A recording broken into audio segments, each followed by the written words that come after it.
We have 4 people who wants to declare Shahada.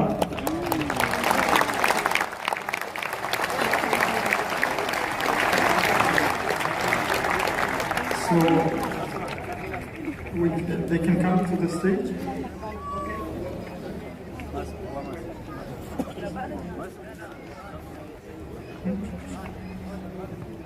بس أول شيء معنا questions and answers.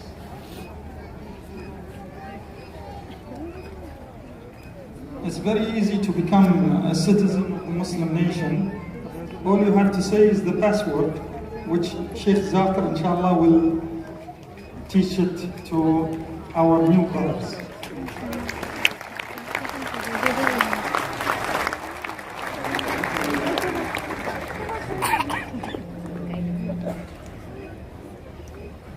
As we say, we are all brothers in humanity. We are all humans, whatever religion we are. But just like citizenship, you know, he's from this country or that country. When they declare this very nice password, which is known to everybody, it's not a password, then they gain a special brotherhood, which is the brotherhood in Islam.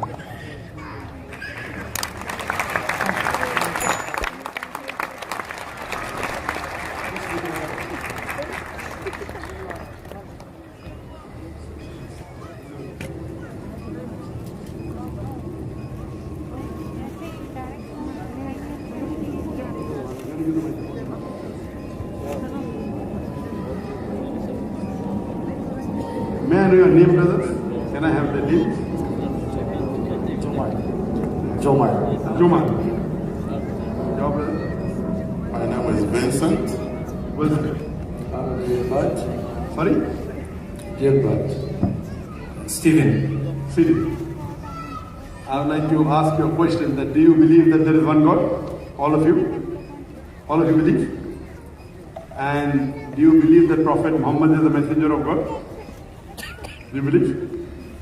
Do you believe that Jesus, peace be upon him, is he God or is he a messenger? Messenger. What do you believe? Messenger, mashallah. Messenger? Mashallah.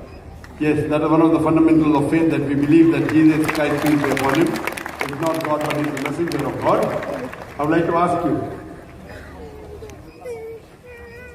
do you have a question? Good evening, Dr. Zakir. Assalamualaikum.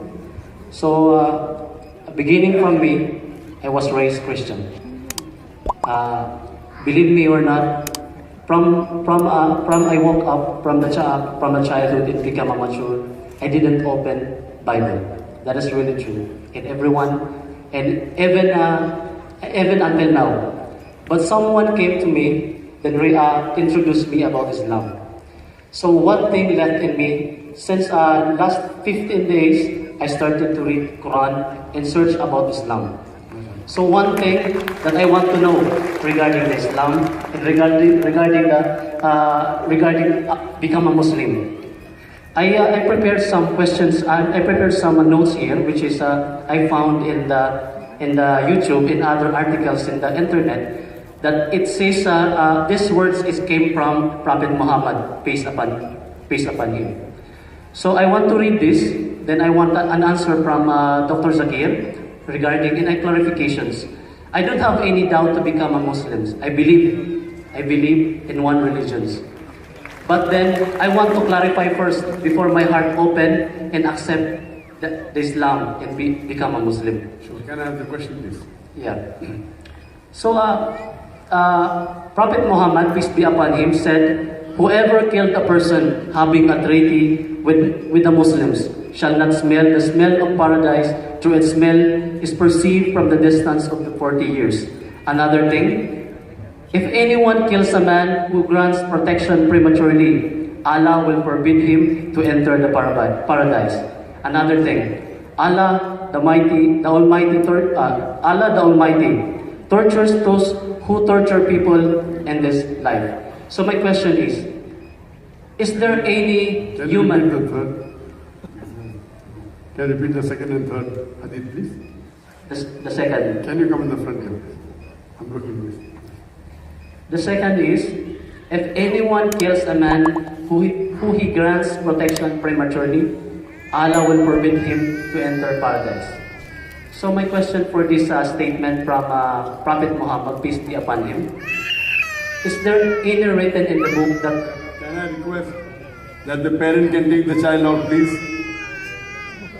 I request the father, can you take the child down, please? Jazakallah. I request the volunteers. I believe there are less volunteers here. If there are volunteers here, if you avoid me telling on the stage, your ears should be sharp enough.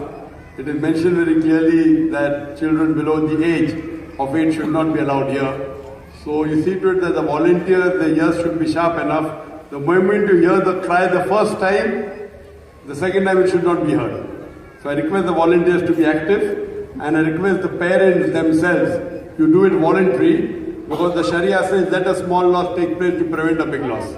We are having this program is being telecast to 100 million people. So please cooperate. You wouldn't like to be the cause of 100 million people not hearing correctly. So I request the parents, the moment your child cries, see to it that you move your child outside the theatre, please. Jazakallah. Can you continue? Okay. Back to my question. So, if there is any written in the book that, or in the Quran says that there is one person, a human being, sent by God or give the authority that kills a person, whatever this person has sinned or even the heavy sins. So, according as what I said, Allah Almighty tortures the person who tortures human beings. So that is my question. What's the question? I don't understand. Is there any human being that Allah gives permission to kill a person? Just what we need, just what happened nowadays.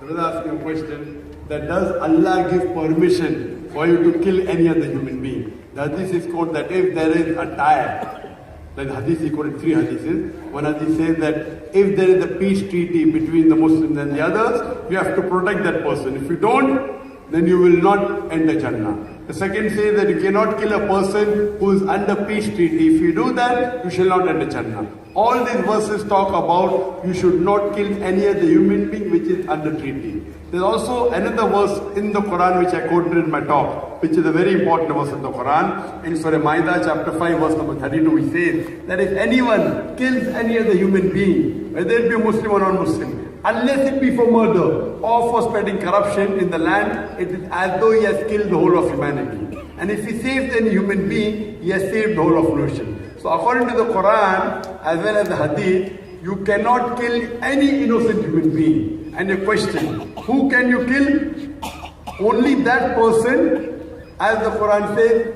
unless you cannot kill any other human, unless he spreads corruption.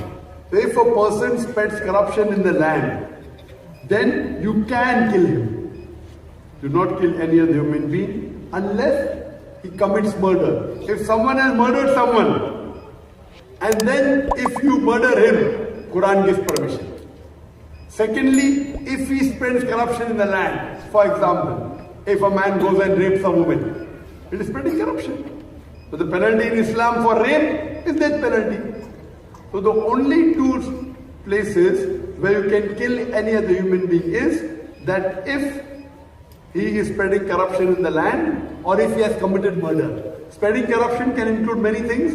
For example, as I said, committing rape of a woman. So if these 2 things are there, these 2 are the only time where death penalty can be given, and the Sharia specifies where death penalty can be given. If you read the hadith of Muhammad Sallallahu Alaihi Wasallam, there are cases where death penalty can be prescribed. In all the other cases, if you kill any other innocent human being, if he is not spreading corruption in the land, and if he has not committed murder, then it is as though he has killed the whole of humanity.